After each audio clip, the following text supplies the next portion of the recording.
Hello students, welcome to Dr. Harinder Singh channel.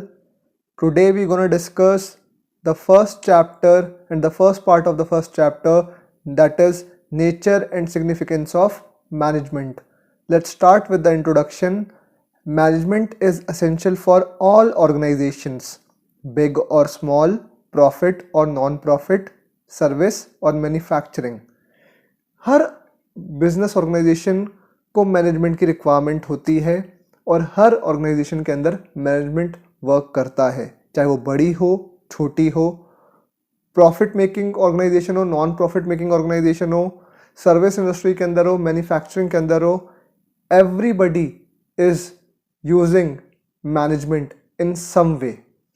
Management thinker Peter Drucker views management as an organ of a business enterprise. He regarded it as a multi-purpose organ that manages a business and manages managers and manages workers and their work. Peter F Drucker का मानना था कि management एक organ की तरह है.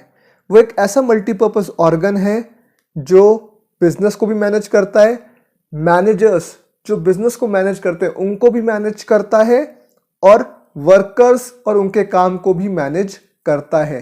So this is the basic introduction of management. Because हम सब जानते हैं बिजनेस एक ऐसी एक्टिविटी है जिसको हम करते हैं to earn some kind of profit. Any activity which is intended to earn some kind of profit is known as business. And business को मैनेज करने के लिए आज के समय में मैनेजमेंट की बहुत आवश्यकता है ताकि हम बिजनेस को स्मूथली कंडक्ट कर सकें. अब आते हैं हम concept and definition of management पे. मैरी पार्कर फॉलेट ने कहा था management is the art of getting things done through other people. यानी मैनेजमेंट वो कला है जिसके द्वारा आप दूसरे लोगों से काम को पूरा करवाते हो. ये एक इम्पॉर्टेंट एस्पेक्ट था और यहीं से मैनेजमेंट का कंसेप्ट डेवलप होना शुरू हुआ. हैरोल्ड कून्स ने कहा था Management is the process of designing and maintaining an environment in which individuals working together in groups efficiently accomplish selected aims. जो हैरोल्ड कून्स थे उन्होंने कहा था कि एक ऐसा प्रोसेस है मैनेजमेंट जिसके अंदर आप एक ऐसे एनवायरनमेंट को डिज़ाइन करते हो, मेंटेन करके चलते हो जहाँ पे इंडिविजुअल लोग साथ में आते हैं, ऐसे टीम वर्क करते हैं और अपने एम्स जो उन्होंने सिलेक्ट किए होते हैं उनको पूरा करने की कोशिश करते हैं. सो हम मैनेजमेंट को ये भी कह सकते हैं एक ऐसी एक्टिविटी, एक ऐसा प्रोसेस, एक ऐसा सिस्टम जिसके द्वारा आप ऑर्गेनाइजेशन के जो टास्क हैं, गोल्स हैं, उनको अचीव करने का प्रयास करते हो. अब हम आते हैं कैरेक्टरिस्टिक्स ऑफ मैनेजमेंट पे. पहली कैरेक्टरिस्टिक्स वो है it is a goal oriented process. Management एक गोल ओरिएंटेड प्रोसेस है बिकॉज हम सब जानते हैं बिजनेस हम क्यों करते हैं, to earn some kind of profit. और प्रॉफिट अर्न करने के लिए ज़रूरी है कि हम ऐसी एक्टिविटी करें जिससे हम अपने गोल्स को अचीव कर सकें. So generally management is a goal oriented process. हम कुछ गोल्स बनाते हैं और उन गोल्स को अचीव करने का प्रोसेस ही मैनेजमेंट है. It is multi dimensional. Management एक मल्टी डायमेंशनल एक्टिविटी भी है, प्रोसेस भी है. क्यों है? क्योंकि मैनेजमेंट में सिर्फ आप चीज़ें मैनेज नहीं कर रहे हो. It is all about managing the work of the organization, managing the people working in the organization and managing the day to day operations of the organisation.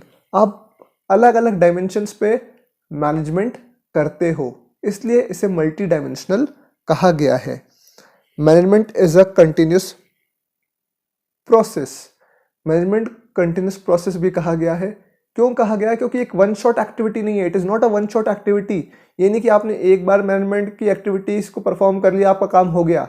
आपको कंटिन्यूसली, रेगुलरली उनको परफॉर्म करना पड़ता है ताकि आप ऑलवेज अपने task को achieve कर सको और नंबर 1 बन सको. That's why it is a continuous process. फिर आता है next characteristic, management is a dynamic function.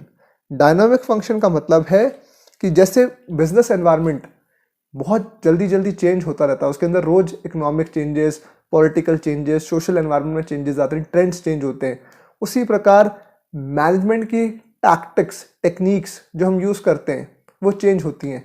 जो टेक्निक्स हम 1960-70s में लगाते थे वो 90s में नहीं लगाते थे, जो 2000 के अंदर लगाते थे वो 2020 के अंदर नहीं यूज़ कर रहे हैं। So it is keep on changing, it is dynamic in nature, so that's why management is a dynamic function.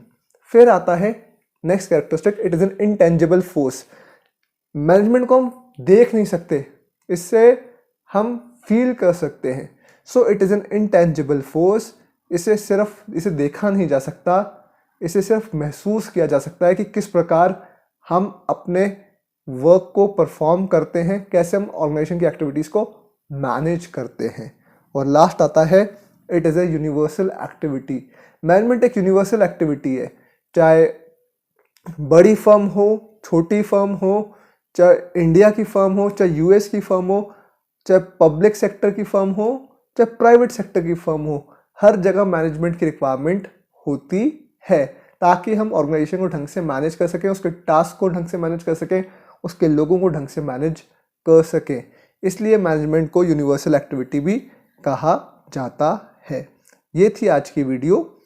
Next video में हम कवर करेंगे importance of management, objectives of management and management arts है या science. इन चीज़ों को हम next video में cover करेंगे। वीडियो को आप दूसरे लोगों तक शेयर भी करें, लाइक भी करें और चैनल को सब्सक्राइब करें ताकि मैं और अच्छा कंटेंट आपको प्रोवाइड कर सकूं। Thank you so much.